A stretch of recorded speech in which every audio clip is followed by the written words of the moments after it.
Big game hunting is really, really hard, especially when you need lots of pieces. Next on Locked on Jazz.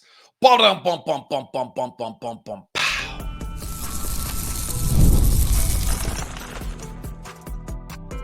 You are Locked on Jazz, your daily podcast on the Utah Jazz. Part of the Locked On Podcast Network. Your team every day. How are you? I'm David Locke, radio voice of the Utah Jazz, Jazz NBA insider. On this show, we are jam-packed on NBA draft day. Mikal Bridges gets traded by the new Brooklyn Nets to the New York Knicks. Was this a big game hunting chance? And the Jazz fell short.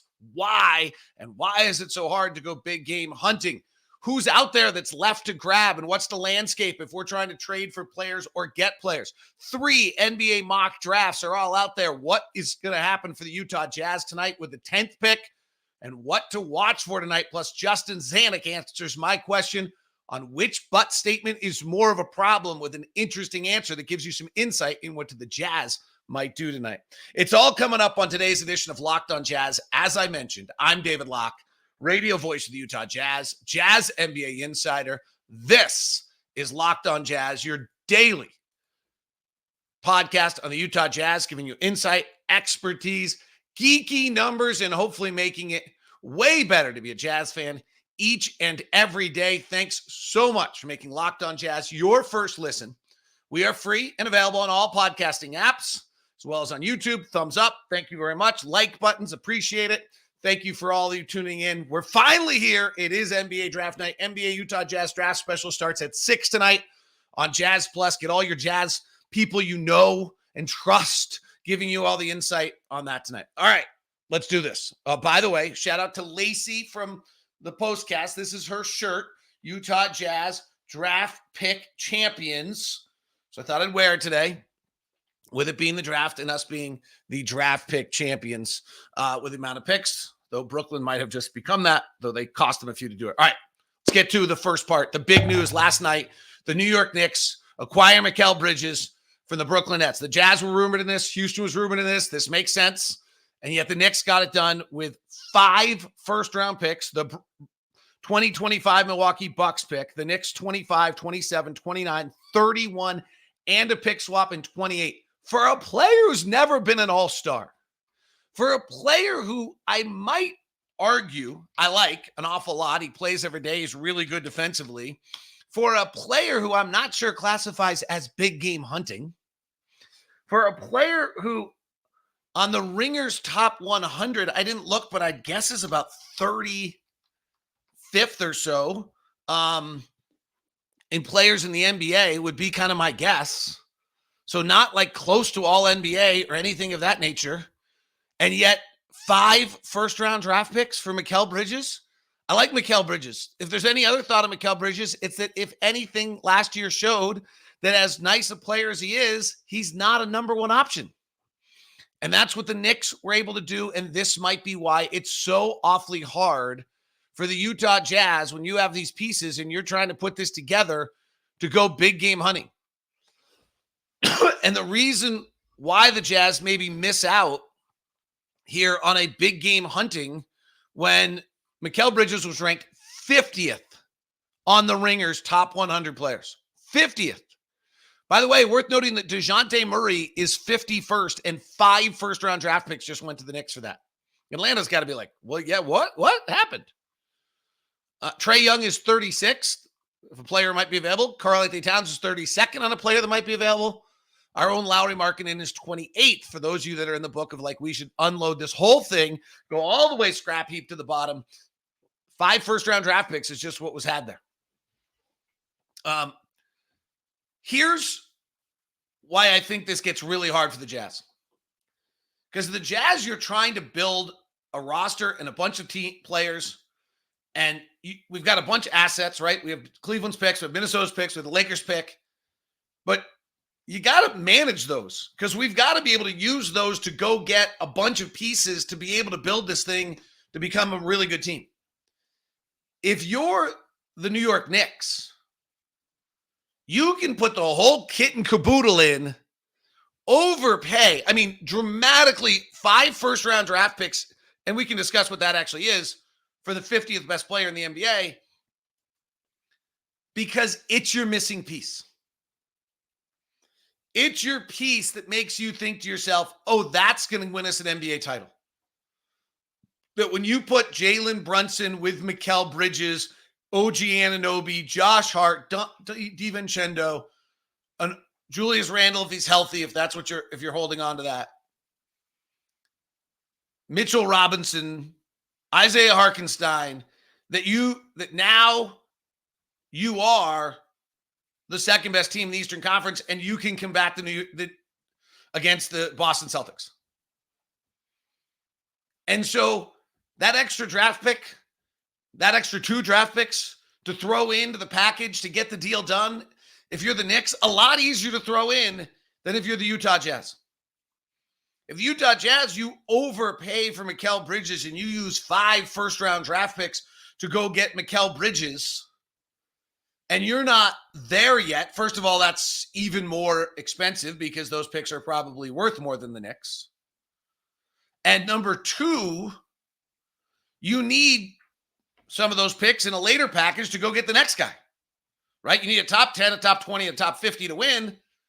If we'd gone and made the Mikal Bridges deal, we got 2 top 50s. Maybe Lowry becomes a top 20. But he's not there yet. And so how many pieces can you really give up? And so it gets really difficult if you're the Utah Jazz to go big game hunting, is when there's these teams that believe they're one piece away. Well, then the value of Mikal Bridges to the New York Knicks is a lot higher than the value of Mikal Bridges to the Utah Jazz. The next player that's going to be available is probably going to be the Utah Jazz against the Houston Rockets. And again, we might be in the same circumstance where the next piece to the Houston Rockets is way more valuable than the next piece to the Utah Jazz. And it makes it really, really hard to be able to make these final deals and get these players and get the big game hunting. I don't know that I mean, big game hunting, Mikal Bridges is a really nice NBA player. Really nice. But I don't know that even I would call him moderate game hunting. I mean, he's good, but he's not number 1 option. I don't know if he's number 2 option on the roster. But he doesn't need to be for the Knicks, and for us, he probably did. So what's left gets interesting. Brooklyn is now in, as we begin to watch this all funnel out, Brooklyn now is into rebuild mode, which if you're a Cooper Flag fan and you're wanting other teams to not be in rebuild mode, that's not great for the Jazz. If you think we're bottoming out and trying to get Cooper Flag, then there's another team that's doing it. I don't know where, of the teams that were bad last year, Detroit hasn't done anything that's going to make you think they're any better. Washington's still going to be in this game. Charlotte's still going to probably be in this game. So there's 4 teams right now in the Eastern Conference already. Portland and Utah seem to be the 2 teams in the Western Conference. There's 6. There's a lot of picks available next year. But the other thing that gets interesting is who has capital to go get players. So Houston still has a lot of capital available to go get players. And evidently there's rumors that they want Durant. There's some interesting... Durant's going to be an interesting name here. Because Durant has some value to some teams, and Phoenix doesn't have a lot of options, and maybe their move is to move Durant. But the one thing that is happening to the Jazz advantage here is as more and more teams put all of their assets in, like the Knicks just did, there's less and less teams that have assets to go get players. But big game hunting is hard. And we saw that last night because I'm going to guess, I don't know, but I'm going to guess the Jazz were in on that. They could do the same thing as the Bojan Bogdanovic contract to make it happen. And I'm going to guess they were in on 3 picks or so. And then the Knicks went to 5. Now, value of picks, we could have a debate. The Bucks 2025 pick is probably going to be a middle of the pack first round pick. And we did that whole, that's a half a time rotation player. We did this earlier this year where we did all the pre-draft analysis and the pre-draft breakdown of what a various pick is worth. the pick for the Knicks 25, 27, 29, and 31. I'm not really sure that those are that valuable picks. I'm more and more a believer, particularly when you are of a team that's close, that unloading your picks is a smart play. I think it was a smart play by Minnesota. It might have just been a really smart play by Cleveland, because guess who does not have room for Donovan Mitchell now? The New York Knicks. Maybe Donovan Mitchell is going to sign that extension if the market's not there. And then for Cleveland, it was well worth it. It's an interesting landscape. All right, 3 mock drafts to see what happens for the Utah Jazz as the NBA drafted tonight, coming up next on Locked On Jazz. Today's edition of Locked On Jazz is brought to you by my friends over at Intercap Lending, and that really means we're talking about our friend Steve Carter. And when you go look at the reviews that we get time in and time out from Steve Carter, it's just incredible. Alex, really great lender to work with. Steve is super accessible, communicates. He answers the phone on any hour of the day, helps you with whatever you need. Would highly recommend. Zoe, my experience with Intercap Lending and Steve was nothing short of amazing. Not only were they very timely and responsive when it comes to communication, but they effectively got my significant other and I approved and funded within a couple of weeks. If you'd like a stress-free, amazing experience, I highly suggest Steven and Intercap Lending. Thank you, Steven. Steve Carter. He's our own personal loan officer at Intercap Lending. NMLS number 1178666.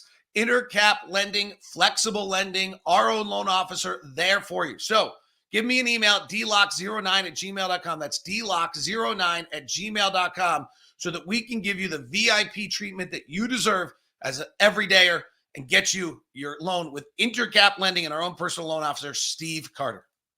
Today's show is also brought to you by eBay Motors. eBay Motors, passion, drive, patience, the formula for winning championships, is also what keeps your ride or die alive. eBay Motors has everything you need to maintain your vehicle leveled up to peak performance: superchargers, roof racks, exhaust kits, LED headlights, and more. Whether you're into the speed, power, or style, eBay Motors has you covered. With over 122 million parts for your number one ride or die, you always find exactly what you're looking for. And with eBay's Guaranteed Fit, your part is guaranteed to fit your ride every time, or your money back. Because with eBay Motors, you're burning rubber, not cash, with all the parts you need, the prices you want. It's easy to make your car the MVP. Bring home huge wins. Keep your ride or die alive at ebaymotors.com. Eligible items only. Exclusions apply. eBay Guaranteed Fit, only available to U.S. customers.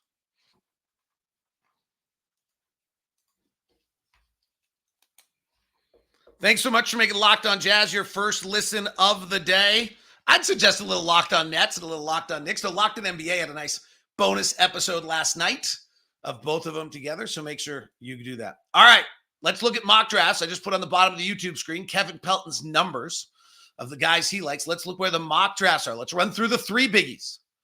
The 3 biggies are ESPN. I also have the Locked On mock draft for you. So we have 4 mock drafts to take a look at today for Locked On. All right, let's start with the Locked On mock draft, and then we'll look at ESPN, The Athletic, and The Ringer, though they haven't updated this. Atlanta stunned everyone, took Alex Sarr first, which is not out of the realm of possibility, but Sarr has not worked out for them. Donovan Clingan went 2 to the Wizards at that point. Reed Shepherd went 3 to Houston, which put Rasha Shea at 4 for San Antonio. Bazulis 5 to Detroit. Castle goes to 6. Now, there's a lot of rumors of the Jazz trying to trade up to get Stephen Castle. He's high on their draft board. There's no question. Number 7, Cody Williams to Portland. It's feeling less and less like Cody Williams gets to us. Dalton Connect at 8. TJ Salon went 9, and then I had the choice at 10 of Topic, Carter, or Holland, and I went with Holland. I went with positional size. At 29, the draft went funky. I failed as a GM. Rob Dillingham slipped to 21. Ryan Dunn slipped to 24. Jared McCain slipped to 25. Baylor Shireman went at 26. And we didn't trade up to get any of them. So you should fire me as the GM. And we took Jalen Tyson with the 29th pick. Okay, here's the NBA ESPN mock draft. Risha Shea goes 1. Sarr goes 2. That story is just crazy. Alex Sarr, for whatever reason, will not work out with the Atlanta Hawks. Reed Shepherd goes 3. Stephen Castle goes 4, probably out of the reach you're going to get him. So this is probably the first, obviously if something different than Risha Shea, Sarr, or Shepherd happens in the first 3, it's notable when you're watching tonight. Castle, San Antonio at 4 is probably the first one to watch. If Castle gets by 4, will the Jazz go up to try to get Castle? That's the first big moment to watch in this draft. Bazulis goes 5. Dalton connects 6 to Charlotte. I think, you know, you can all have our feelings. My feeling on these 23-year-olds, they make me super nervous. I've said this a lot. You know, I look at Dalton Connect, who is a really nice player, plays with the ball in his hands. He's big, he's strong, he does a lot of things. I mean, he really, his season was absolutely fabulous this year. He graduated from high school in 2019. In 2019 was his graduating class of high school, which means that the freshmen this year who went in the freshmen this year in 2019, if you back it up, if they were a freshman in 23, they were a senior in 22, they were junior in 21, they were a sophomore, they were the freshman in high school. When he was a senior, the freshman was in 7th or 8th grade. 7th or 8th grade. 8th grade, probably. So when you look at Baylor Shireman, and there's a lot of them in this draft, we just have never had 23-year-olds in this draft. Baylor Shireman graduated from high school in June of 2019. 2019, June of 2019. So did Dalton Connect. So did Kolek. So did De Silva, I think. Like these guys, Kolek actually might be not quite as old. Kolek, I don't think, Kolek graduates in 2020. Okay. But it's still like, should make you a little nervous. All right, back to the mock. So Connect goes 6, Klingon goes 7 to Portland, which would be a big win for Portland. If Klingon goes earlier, does Edey go 7 to Portland as one to watch?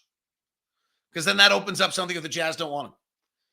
Salon goes 8 to San Antonio. Cody Williams goes 9 to Memphis. It just doesn't look like Cody Williams can get to 10.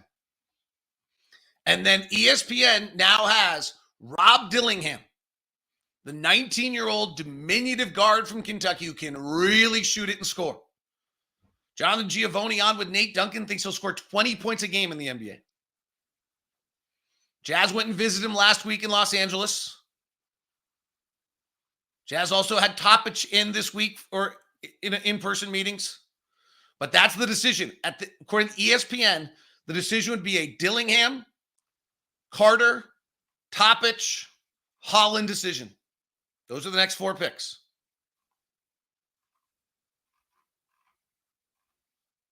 Devin Carter, to me, if I had to put my money down right now on who the Jazz are drafting, I'm taking Devin Carter. But he's 22. So just make sure you're right. All right. The 29 pick in the ESPN mock draft, the Jazz get Tyler Kolek, the point guard out of Marquette, 23 years old. It's another one of these older. Jalen Tyson, who's 21, goes 30. He's a pretty interesting player. And the Jazz get the kid out of Germany with the 32nd pick tomorrow. There's an interesting player who I don't think, Shireman goes 27. Isaiah Collier goes 26. I do wonder if he starts to fade, whether you got to go get him. And I do think there's an interesting player here in The other kid out of Marquette, I'm getting word is an interesting player. And that's their big guy. But I do not see, he's down as low as 49 in the ESPN mock draft. Not from what I'm hearing. Okay, let's go to the Athletics mock draft. The Ringers is not up to date, so I'm a little reluctant. They have Richache going number 1, Sarr going 2, Shepard going 3. That seems to be the consensus. So if something, as you're watching tonight, hopefully on Jazz Plus, if one of those players does not go 3, it's in disarray. It's a super flat draft. It could happen. By the way, everything I'm hearing is by the time you get to the 6th pick of this draft, it's a normal draft. It's just the top 6 isn't great. Castle goes 4. Klingon, they have a trade with Detroit trading the number 5 pick to Memphis for Donovan Klingon. Okay. Then Charlotte connect again. Might match to who they are with LaMelo Ball and Brandon Miller. I'm not sure I buy the older guys ready to contribute. It happened a little bit last year. Marcus Sasser was ready to contribute. Cody Williams then going 7 to Portland. So just something crazy is going to have to happen for Cody Williams to drop. If the Jazz like Cody Williams as much as I kind of like Cody Williams, they're going to probably have to go up to go get him. Going up to go get him means you're probably costing yourself a future first, which gets interesting in this because none of these guys are so certain and so good that I think you're certain that Cody Williams at 7 is that much better than, I mean, frankly, John Hollinger has Ron Holland as the number 1 player on his entire draft board. And he's going to go 14. Bazulis 8 to San Antonio. There is a chance he could slip a little bit. He's been talked about around 5, but in this scenario, there's a trade that happens and suddenly Connect goes 6 and then Portland has, and so you could suddenly see Bazulis. He's one who I feel like his existence is a little fragile on where things could happen. They have Saloon going 9, and then the Jazz drafting Nikola Topic. Topic has been in the U.S. He's visited a bunch of teams. There's a nice little short article about him in The Athletic today. And that has the Jazz with Topic. Again, the decision, interestingly, Rob Dillingham on the board. So there's a name I don't think we all thought was going to be on the board that still now suddenly seems like it's going to very much be in play. Leaf Tulane, very, very excited about him throughout the last week. You've heard it. So Topic, again, the decision here, Topic, Carter, Dillingham, Holland. That's pretty consistent. One other wild card name to throw in there is Bub Carrington. 6'4" guard out of Pittsburgh. He's one of the youngest players in the first round. He's a pretty good pull-up shooter. He averaged 14 points. He had 5 rebounds. He shot it okay. Not great, but he's pretty interesting. That would be one other name I'd throw in there. And then the other wild card is whether or not the Jazz would go draft Zach Edey or something like that. I just don't think we have an answer on that. But if you look at those 2 mocks, we're into kind of the same decision-making play. Ron Holland. And if, by the way, Friday's show with Tony Jones, really good about that. Leaf Tulane yesterday was really good. Monday, we ran through a breakdown on all the players from our experts. Ringer mock draft. Again, not updated since the 17th, so a little questionable. Same top 3, Bazulis 4, Cody Williams 5. I mean, we just doesn't feel like Cody Williams can get to us. But that gets Castle dropping to 6. Can the Jazz jump up and do they believe in Castle? Castle might be the one player you believe in enough that you're willing to give up a future first-round pick for. Defensive-minded, tough. If he can play with Keontae. You've got your 2 big guards. He plays defensively. Keontae's a little more offensively. And if he can figure out how to shoot, it'd be great. His shooting numbers are tough, though. Klingon at 7. They have Carter at 8. Holland at 9. Connect going 10. Very different ringer. The consensus from NBA.com, which is the mock draft, is the best mocks around the web. They don't actually say which one, but they have at least, it seems as they have about 10 of them here, is The top three we've talked about: Castle 4, Klingon 5, Bazula 6, Cody Williams 7, Connect 8, TJ Sloan 9, Devin Carter 10. But again, the decision: Carter, Topic, Holland, Dillingham. That sure seems to be the decision right now. And then at 29, we'll see. Yahoo Sports, by the way, has us taking Devin Carter. Bleacher Report has us taking Dalton Connect. CBS Sports has us taking Cody Williams. I don't think he'll get there. And I took Ron Holland. Okay. Justin Zanik asked my question of which but statement is the biggest problem: skill or physical limitations? And we have that for you next on Locked On Jazz. We do, I promise. We have it for you next on Locked On Jazz. Today's edition of Locked On Jazz is brought to you as well by FanDuel. The sports world slowing down a little bit, but FanDuel's not slowing down. It's still got all sorts of fun for you and bonuses each and every day for you over at FanDuel. Go to FanDuel.com/LockedOn, and all summer, FanDuel is hooking up all customers with boost or bonus daily. That's right. There's something for everyone every day, all summer long. So head over to FanDuel.com/LockedOn to start making the most of your summer. FanDuel is the official betting partner of Locked On. And by the way, you can play with the NBA draft on FanDuel tonight if you want to as well. Here are some of the lines on the NBA draft. The number one pick, Ricochet, is minus 550. Donovan Klingon is plus 600. Alexander Sarr is plus 1,000. The overall 10th pick, Devin Carter, plus 450. Rob Dillingham, now plus 550, is the second most likely pick for us. Nikola Topic, 550. Ron Holland, plus 600. Cody Williams, plus 850. Those are the lines for the Jazz in the 10th pick. Devin Carter, plus 450. Rob Dillingham, plus 550. Nikola Topic, plus 550. Ron Holland, plus 600. And TJ Sloan after that. So there you go. Bronny James is plus 20,000, by the way, if you are wondering if we might take him. That is at FanDuel.com/LockedOn. Summer bonuses all summer long. Thanks very much for making Locked On Jazz your first listen tonight. 6 o'clock. Jazz Plus, specialty programming for you. Locked On will have stuff all day long. Search YouTube. Every time there's a pick made, we're going to have it. Follow our socials at Locked On Podcast Network. And then also we will have a short analysis almost out immediately on YouTube and on audio for you on every pick. So if you really want to follow the draft, you'll get those kind of things going. All right. Justin Zanik. I mean, both of them are concerning. Was jump the gun. Justin Zanik held a media session. And at the end of the media session, I asked him, every player seems to have a but statement. Some are physical limitations and some are skill limitations. Which is more concerning to you?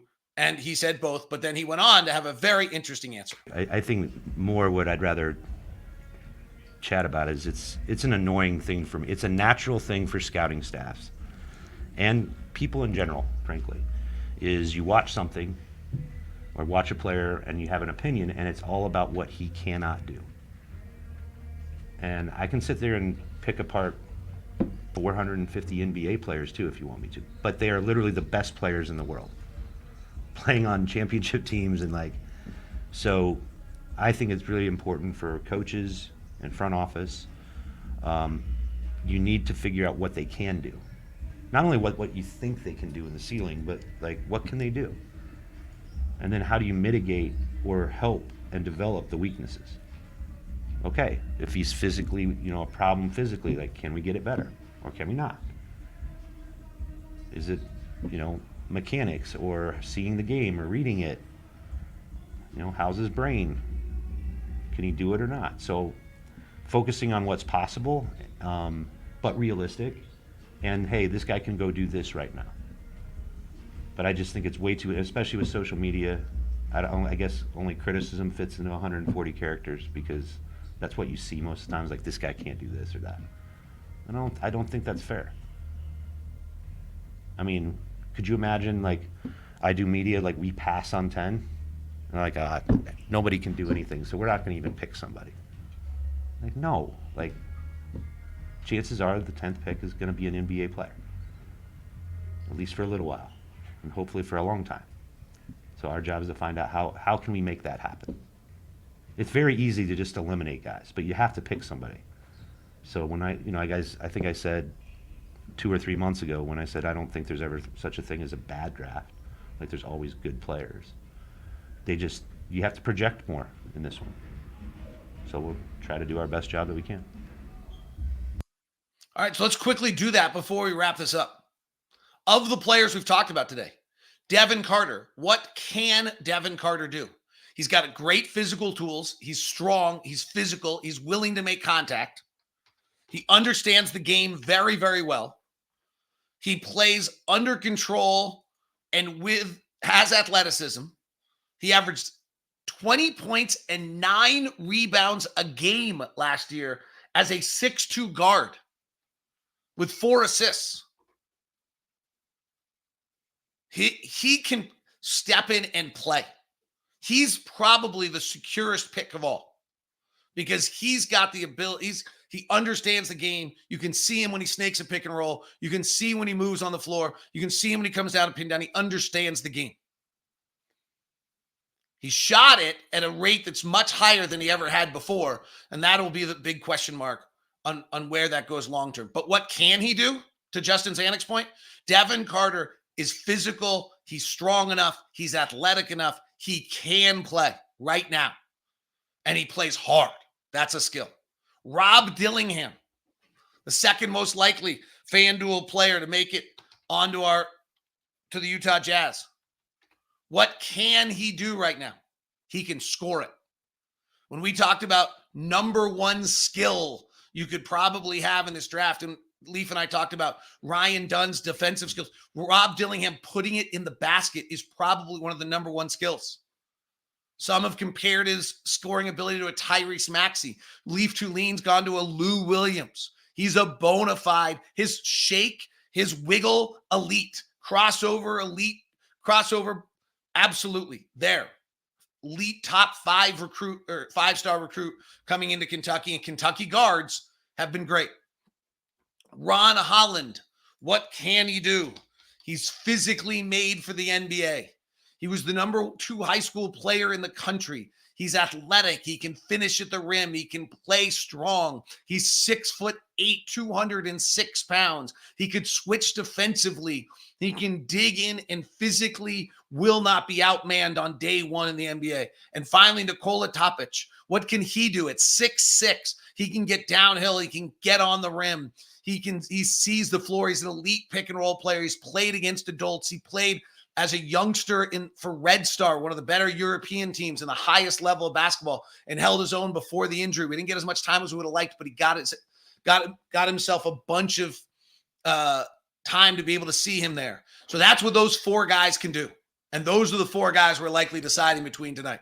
We'll talk to you at 6 o'clock on Jazz Plus. That is Locked On Jazz today. We'll send you over to the first ever 24/7 national sports streaming channel, Locked On Sports Today. If you're on audio, you can also check out the Big 6 in 60. It's the new show. Check out the Big 6 in 60, the 6 biggest stories of the day.